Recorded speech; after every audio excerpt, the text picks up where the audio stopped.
21st of January 2016, when I was walking through the town centre of Ipswich, Suffolk, and there was a person. Well, I could see that they were homeless, and I just wanted to know more about why people were homeless, so I stopped and I had a conversation. And that question I asked is, why wasn't anyone helping you? It made me think, well, why aren't you helping him? I didn't think about the risks. Violence and imprisonment. I didn't think about the consequences. I took a total stranger in my home. I'm still here today to tell the tale, but the issues here is we don't know the backgrounds of people, do we? When I play back the video of the interview, it's a side interview at the street. The individual said, Violence and why do you think you're that way? imprisonment. No harassment. the reason why nobody was helping him was because he was high risk. He had just left prison. I didn't even think about that until now in 2026. I went, my God, I did put myself at risk. I was a vulnerable individual myself. I also had mental ill health, and I was also fighting for my own home. So fighting to save my own home. You know, they kept going, trying to evict me out my home at the time. So whilst I got my own ordeal going on, I came across him, and I decided to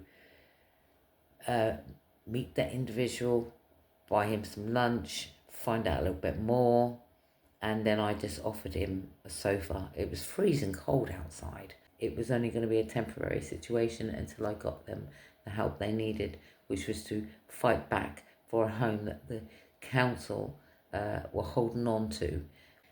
Learn so much about streets, about addiction, about the methadone program, about alcohol. And you know, the one thing that always sticks in my mind, because it's so easy for us to say, just quit drink.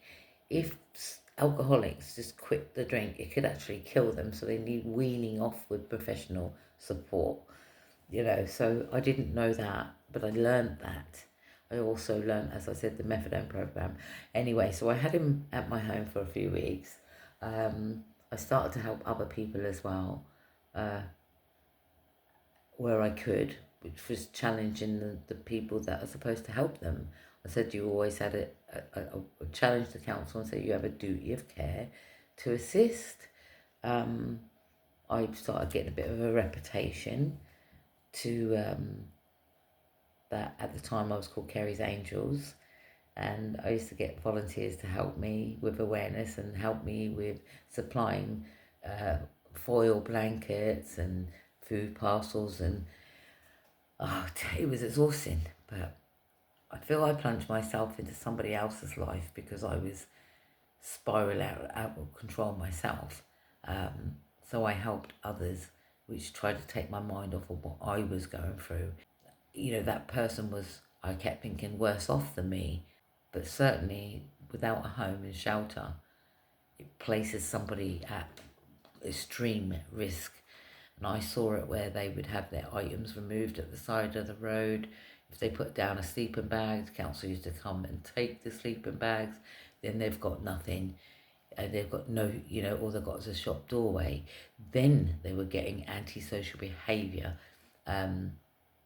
placed on them because they were sleeping in the doorways. So then here we go. Who wants to help somebody that has all of these issues, has this reputation, and they're getting this reputation because people are not helping? I do believe in reform. I do believe in rehabilitation, and I do believe in that if we get down to the bottom of why somebody is so violent, or somebody is the way that they are. When I asked this young person at the time, I say young, when I asked this person, why isn't anyone helping you, or why are you the way you are? You mentioned risk, but what do you think caused it? No harassment. Why he would get so explosive towards people he didn't trust. But I found out after talking and sharing information that this individual has had it really rough in life, and there was a part where nobody believed them. And I find that a lot when working with people, that nobody believed in them and nobody believed them. I think fear is a factor with a lot of people, and you have every right to be safe and you have every right to inquire and make inquiries, but do understand that this is the reason I became an advocate, because I was fed up of seeing people homeless, people in crisis, wanting to end their life because nobody was listening. That's why I raise awareness, and that's why I help the community. Sometimes it would be really nice to have a helping hand or somebody else who's interested in doing the things that I do. But I share my stories, I raise awareness, and I'm proud of those that raised awareness with me and stood in unity to get the awareness out there by telling their story, by giving you real life.